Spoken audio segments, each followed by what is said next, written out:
Hi, Larry Stewart here. I'm in Tucson with the folks from Caterpillar. Meet Paolo Fellin and John Carpenter. Paolo's vice president of the, I'm going to have to read this, Global Construction and Infrastructure Group, because I've been using GCI all the time. That's what it is. And John's technology and solutions manager for Caterpillar's construction group. And it's a good thing that we're together now because the announcement recently that Caterpillar has formed an alliance with a data analytics company with uptake and started a group within Caterpillar that's focused, well, it's named Analytics and Innovation.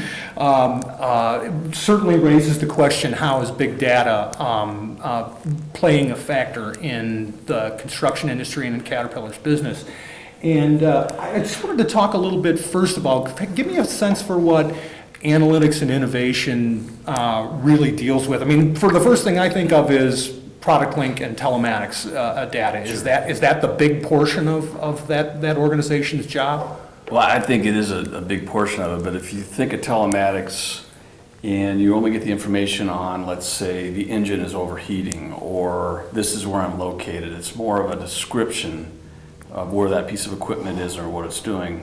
When you add the analytics to that, you start getting into prescriptive or predictive type analytics. Not only is it overheating, but we're seeing a common theme, or this customer is going to need parts or a kit delivered on site when he needs it, where he needs it ahead of time, versus just the initial telematics description. So analytics is allowing us to get a lot deeper.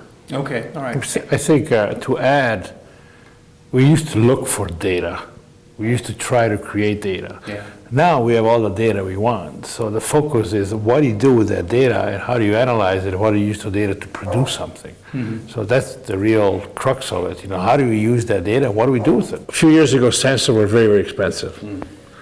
Now we can put sensors everywhere. Why not put a sensor on the filters that instead of telling you to change the filters every 500 hours or 250 hours, it detects the pressure of that filter or the elements or in the waste elements in that oil and say, hey, time to change that filter. Just think the money you can save on that. Some filters you have to change in 100 hours, some filters you might have to change in 1,000, but it optimizes what the customer does. What sort of results should contractors expect? I mean, obviously the company's been analyzing data since there has been product link. Obviously you're taking things up, stepping things up, devoting some resources to analyzing that data. How is this going to change how contractors interact with machines and product link and their CAT dealers? I think the sky's the limit. I mean, it's going to depend on the application, the type of project, but we expect customers will realize huge productivity improvements.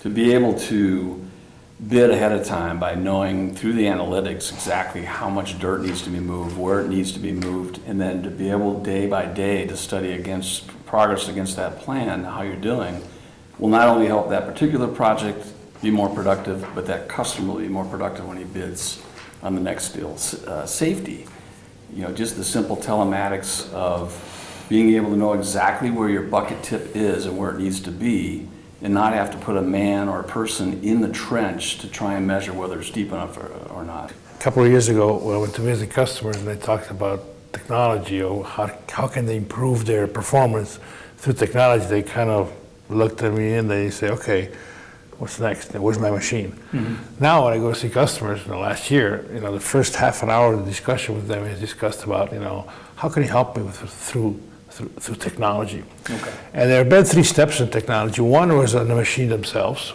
what the machines do, the new valves, the new transmissions, which results in real benefits immediately, like the fuel efficiency, fuel consumption, or productivity. The second big focus in the last few years have been equipment management. And how do you manage your machines? How do you manage your equipment? How do you get your fleet going and so on? And the customer got excited about that. But what they really get excited is when you go into their space. In the sense that, you get excited when you're going into helping the customer doing what he thinks he knows how to do best and better. Okay. And we see that all the time. So I see a switch from being interested in just managing the fleets or managing the machine to really going on the job site itself and seeing the changes in productivity that he can have.